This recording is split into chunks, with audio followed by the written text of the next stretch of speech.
Start singing. Hey everybody, welcome back to what is the 10th and final episode of Express Your Enthusiasm for Season 2. Congratulations to everybody who's made it through 2 seasons with me, even though I know it's none of y'all. Y'all fucking suck! But anyway, I do want to say before we get started, I don't think enough attention is given to the fact that David Dexter, who was the record executive at Capitol Records, who butchered the Beatles albums, I don't think he gets enough. Like, why isn't his estate being sued? He should be in like Benedict Arnold style vilified. I mean, this motherfucker, after rejecting their first couple of albums for America, once they break through, of course, then he doesn't just say, okay, great, unleash the albums. This motherfucker takes what these geniuses are producing, fucks with the sound, and then takes some songs off, puts some on. I mean, I know everybody knows this, but I need to spell it out to myself. Fucks with the track listings and whatever. This is just one guy who did all this. Sgt. Pepper was the first album of which the running order was the actual running order the Beatles intended the album to be, which is astonishing, not just in and of itself, but when you think of how big the Beatles are in America, and until 1987, when they re-released all the albums on CD, the British albums weren't even for sale. You didn't even buy them here. So for a quarter of a century, the first quarter century of Beatle fandom in America was the whole, what people thought of this band was through the prism of what this David Dexter motherfucker gave them, which is insane. It'd be like HBO getting the batch of episodes from David Chase for The Sopranos for the season, and them saying, thank you, David Chase, and then just mixing them up, putting whatever the fucking order they want. Oh, we're in season 3, but I like that one from season 2. Let's put it over in here. People would be outraged. And for them to still to have reigned as supreme as they have, the Beatles, not the Sopranos, I'm talking about the Beatles, despite the fact that for an entire couple generations of American Beatles fans, those albums are not even the real albums in the Beatles' eyes. And they still triumphed. It's astonishing. There's no other scenario where some huge successful at something, for the first, I mean, I got news for you. Sgt. Pepper came out in 1967. By 69, they were done recording. So you're talking 63, 64, 65, 66. You know, the majority of their fucking career, Americans were fed these horseshit versions and still loved them. It's astonishing. But I'd like to find somebody who's willing to go to court with me. We need to sue this David Dexter motherfucker's estate. At the very least, we need to make his name as synonymous with Barry Gibb. No, Benedict Arnold in terms of treason. Fuck that guy. All right, I don't want to get all... That's enough. That's enough for him. But I do want to say I've had enough. 3 times a week of the last couple of months at work for lunch, I've been getting salads. I go down to the cafeteria, go to the salad bar, and you motherfucker, I swear to God, every person in front of me at these salad has never been to a salad bar before. They go up to it. Oh, look, what is this? They want to poke. There's 6 kinds of lettuce. They got to poke at every fucking kind. Never seen it before. Baffled. What is this? Green crunch? Is it crispy? What is it? Do I put it in my mouth? And they just poke it. And then you got to stand there. And then they go down the line. Oh, what is this? And then they move in slow motion, and they're just standing there. And it is hard because nobody wants to be the guy hovering at the salad bar, tapping his foot, like moving. Because you can't, you can't, I don't know, maybe somebody tell me, you can't pass them like traffic, even though the next item you want is way beyond that person. Well, that's not true, because I will break if it's a certain length. But anywhere within the realm, like a half a shoulder length, I feel like I have to stand there. And well, this motherfucker new to planet Earth. Oh, here they are texting me now. I get 3 texts a fucking century. These motherfuckers just always bob. Never, each time they slide down, never seen a salad before. Always surprised. And I got more news for you, and I'll say it, and I don't care. You can cancel me all you want. Women, I'm mostly talking about you. Yep. It's mostly women, and then women get to the end of the line, and instead of just grabbing what they have together and then moving off to the side, getting out of the way so they can get themselves together, they want to stand there, still in line, shake their thing, shake the salad, put the lid on it, move some stuff, still standing there. This is like the old fucking days before everything was digital, when people paid with shit would change. When, I always felt, if I'm in line, I better have my fucking cash in my hand, ready to go, or the FBI is going to drop out of the ceiling and take me. You'll never see me again. Women, every woman I saw was always like, get to the boop, boop, boop. All right, miss, it's going to be 11:49. And then look at surprise on her face. And then, oh, okay. And then they would start digging around in their purse or whatever, looking for it. And then, of course, then they want to spend another 10 minutes looking for exact change. I'm fucking throwing bills at the guy because I'm scared I'm going to get fucking, it's mostly women that they're just fucking terrible. For a gender that, from what I can see, eats a lot of salads, these fuckers are awful at it at the salad bar. I'm challenging women, get your shit together. Well, you know what? Let's be fair. Not just women at the salad bar. Get your shit together out there at the fucking salad bar. I do have something good to say, though. I got 2 things about Wegmans.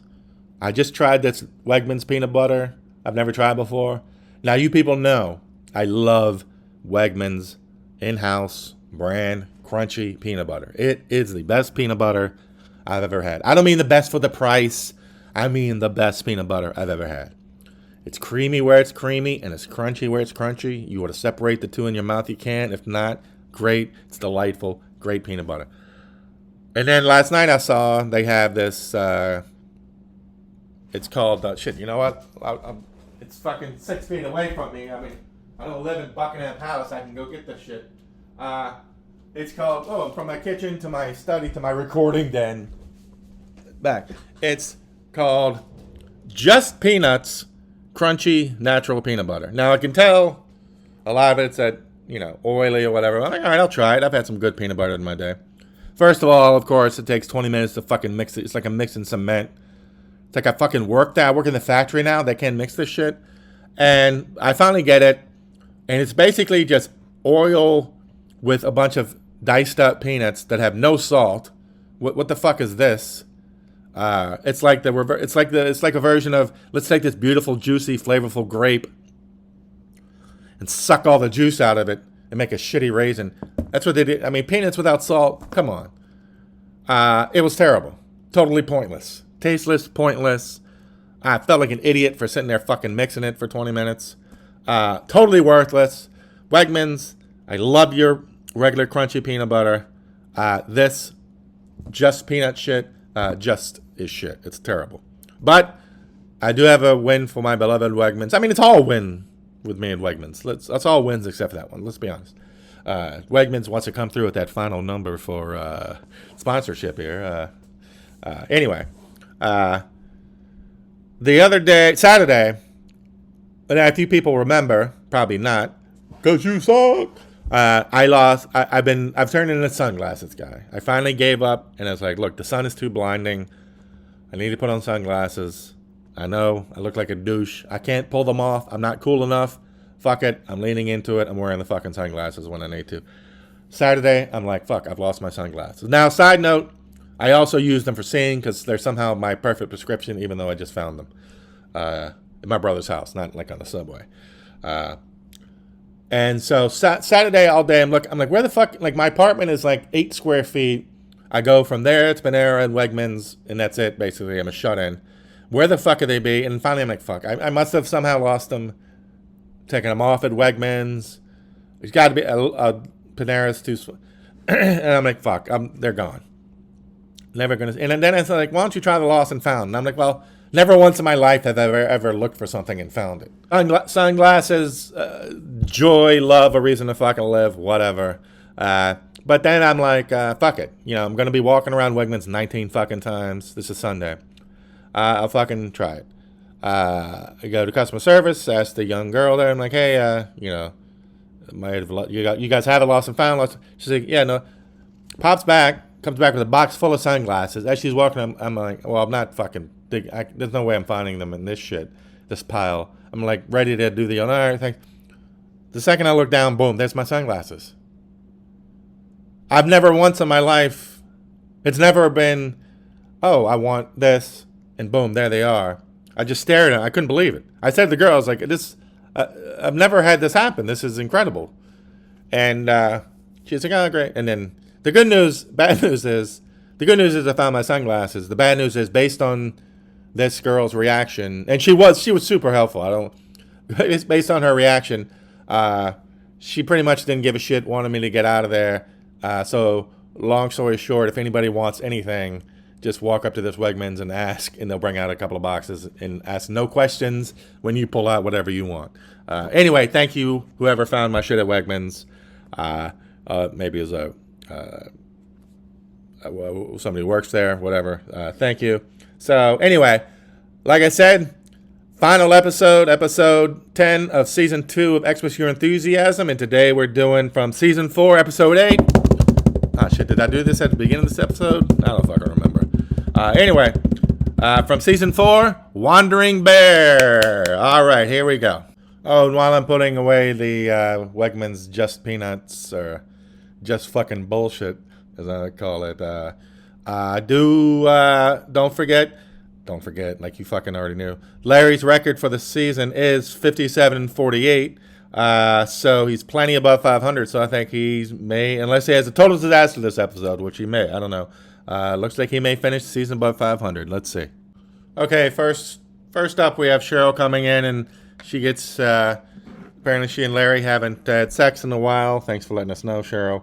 And so then they argue about birth control, or she wants him to go get condoms, and he says he doesn't want to use condoms. And you think, oh, well, of course, the old motherfucker's not going to want to put on a rubber. Like, what the hell is that? But then his big thing is he's too embarrassed to go get them in the front. Like, what are you, 16? First of all, what are you, 16 for using a rubber? So, second of all, like, you're too embarrassed. You're 900, and apparently you're fucking. You should be going there with a fucking marching band announcing you're buying rubbers. I mean, I don't know how old Cheryl's supposed to be. Like, I don't know what. These two, I'm sorry. You add these two motherfuckers' age up, it's like 300. You should not be using rubbers at that age. Get the snippy snip or whatever, Larry. She brings it up. I know he's like, just get the fucking snippity snip. You're always at the doctor anyway. You're old as fuck. You're lucky anyone's fucking you. If you are going to go get rubbers, again, just stroll in there. Come on. You've been around the world. I'm stammering about this one. Larry loses that one for being just pathetic. That is terrible. 0 and 1 for the episode, Larry. Okay, now Larry gets busted by his assistant, whose name I can never remember. Anastasia, Felicia, something like that. I can't remember. He gets busted because he had ordered a Girls Gone Wild videotape. Ooh, kids, let me take you back to the 1800s. Girls Gone Wild.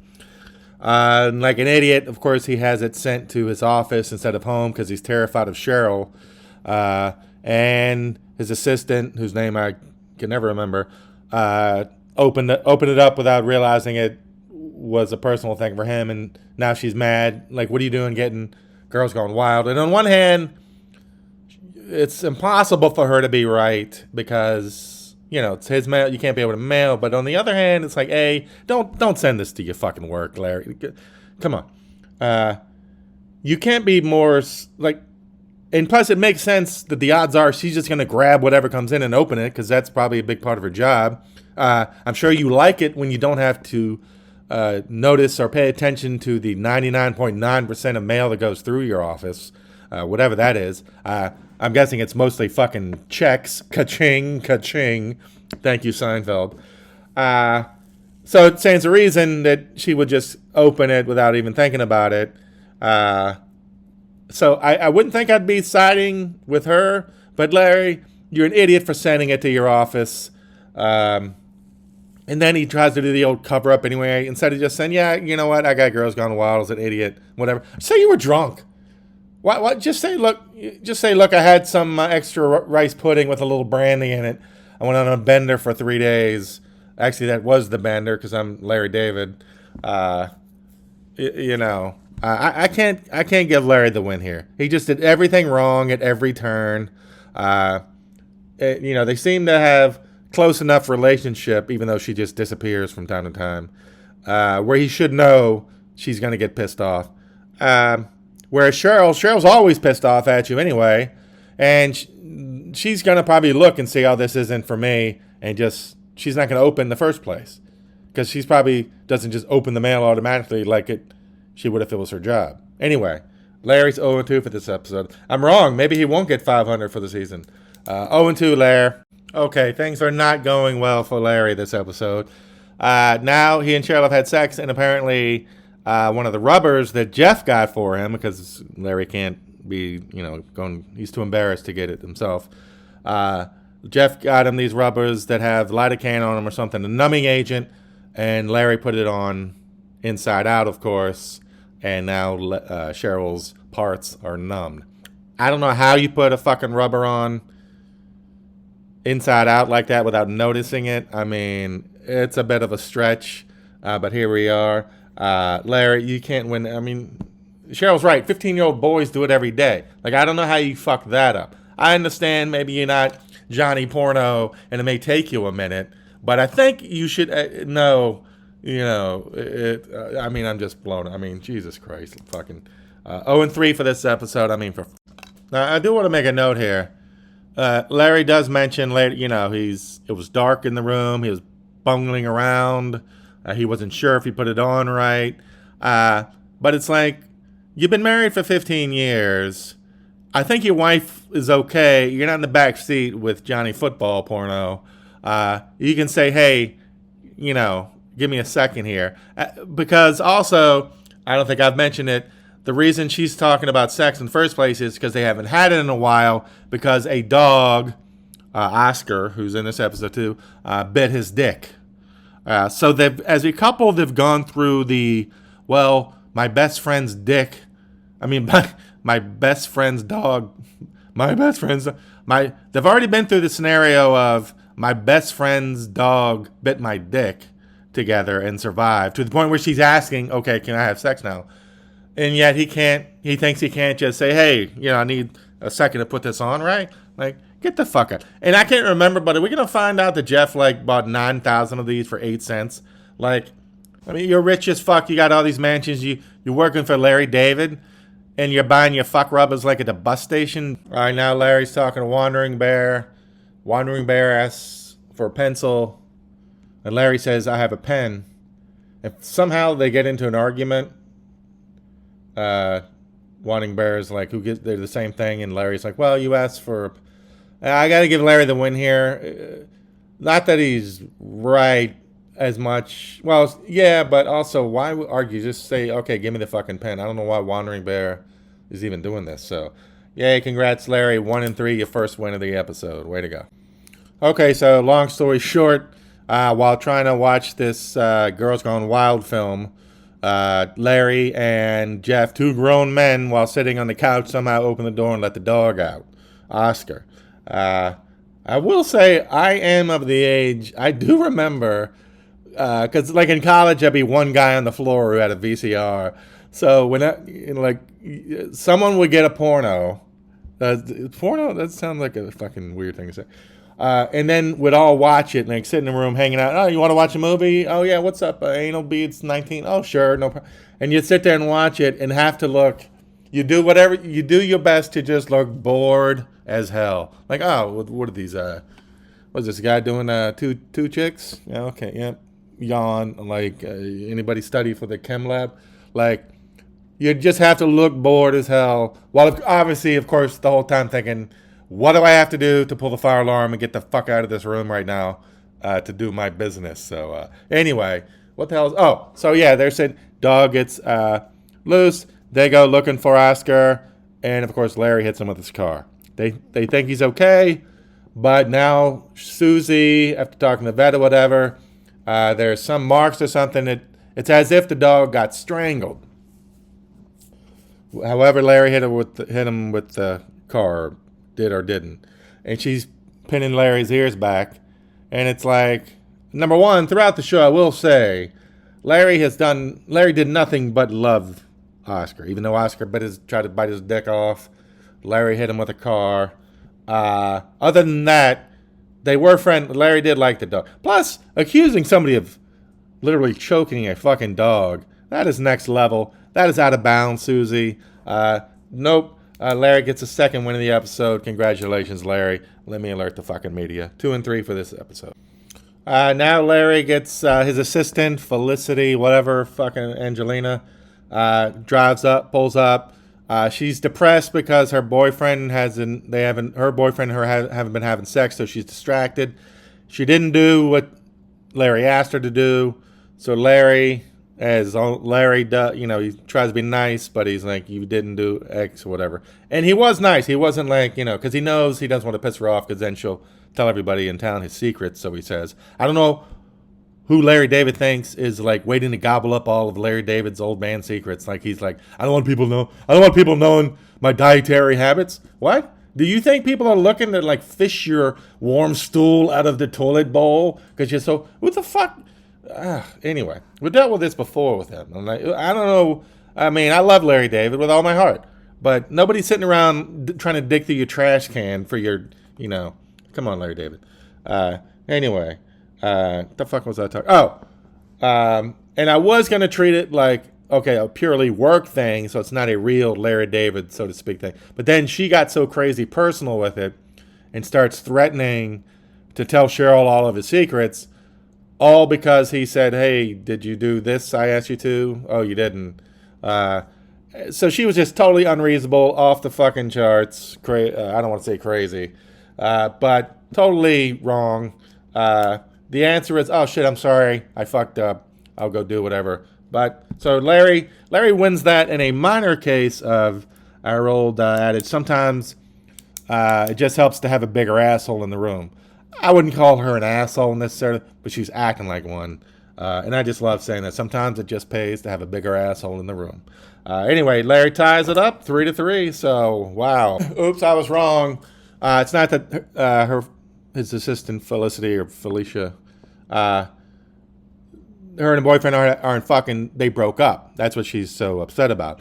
On a side note here, I'm delighted as always to see her boyfriend being played by 90s acting legend Joey Slotnick, who I think was in every single show in the 1990s, but not a single one before or after it. I loved him as Steve Wozniak in the Pirates of Silicon Valley, which was a TV movie. I think that came out in like 98, 99. Noah Whalley as douchey Steve Jobs. Great. Anthony Michael Hall was fantastic as Bill Gates. He was in, Joey Slotnick was in The Single Guy, popped up in an episode of The Office. He was in the episode of Beverly Hills 90210 where David says, I still love Donna, which, at least the title was the inspiration for a song on my first EP. I don't know if it really didn't have much to do with any other part of it, but the title at least. So, not a real argument per se with Larry, but let's hear it for Joey Slotnick, 90s and only 90s acting legend. Antoinette, that's her fucking name. Antoinette. Sorry. Great name. I mean, strange, but great. Oh, another side note, inspired by the appearance of 90s and only 90s acting legend Joey Slotnick. So Larry's meeting with him. His name's Marvin. How great is that? Because he wants to get him and Antoinette back together because that'll make Larry's life easier. And then it turns out they broke up because Marvin was coming too fast when they were fucking. But from what I can tell, she's the one upset about the breakup, which means he must have done it. And it's like, if that's what your problem is, but she doesn't want to break up, it seems like, and if you're in love with her like he says he is, you would stick with her and try to make it better, as opposed to like moving on to the next girl who's going to be disappointed by me, and I'm going to be, what's the point of that? I don't understand that. Like, the one you have is happy to work on it with you. It's like the devil thing for her, I guess. As opposed to, I don't understand that at all. Anyway, maybe y'all can call in and let me know what's going on with that. I think my man Joey Slotnick / Marvin been a bit of an idiot here. So, are you thinking that once you break free of Antoinette, in the interim between her and your next girlfriend, you'll turn into Marvin the Wonder Fuck Stud? I mean, come on, Marvin. Anyway, that's it for this episode, and that is it for this season. Larry 3 for 3, 3 and 3 for that episode. So, boom, he went 60 and 51 for this season. Way to go, Larry. Last season he went 58 and 51. So his 2-season total so far, 118 and 102. I don't know. Larry David is coming out smelling like roses a little bit throughout this. But anyway, thanks again for everybody for listening. I appreciate it. First season, second season. And don't worry, while y'all are busy whooping it up tonight at the Chinese restaurant, eating baby egg rolls and dancing the Watusi, I'm sure I'll already have my head down, burrowing through the third season of Xmas Your Enthusiasm. Thanks everybody for listening. We'll see you next time.